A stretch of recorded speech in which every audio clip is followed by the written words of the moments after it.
Hi friends! Deepavali వరకు ఈ వస్తువులు కొనకండి. ఎందుకంటే వీటి ధర భారీగా తగ్గనుంది. మోడీ గారు ఆగస్టు 15 స్పీచ్‌లో ఈ విషయం చెప్పారు.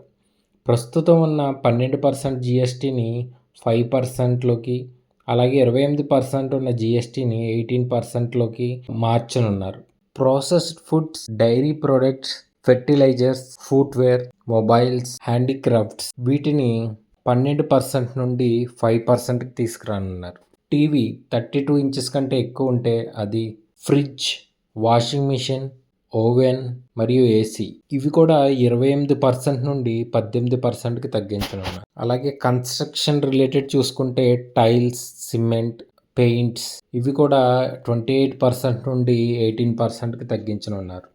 అలాగే small cars less than 1200 CC ఉన్న మిడ్ సైజ్ సీడన్స్ ఇవి కూడా 28% నుండి 18% జీఎస్టీ స్లాబ్లోకి తీసుకురానున్నారు. అలాగే సిన్ అండ్ లగ్జరీ గూడ్స్ని 28% నుండి 40%కి పెంచనున్నారు.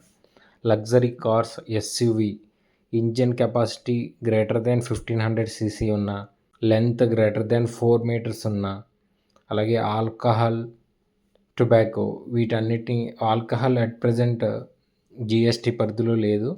దాన్ని కూడా జీఎస్టీ పరిధిలోకి తీసుకొచ్చి 40% స్లాబ్లో పెట్టనున్నారు. అలాగే టొబాకోను కూడా 40% స్లాబ్లోకి పెట్టనున్నారు. For more informative videos please subscribe to my channel. Thank you for watching my channel.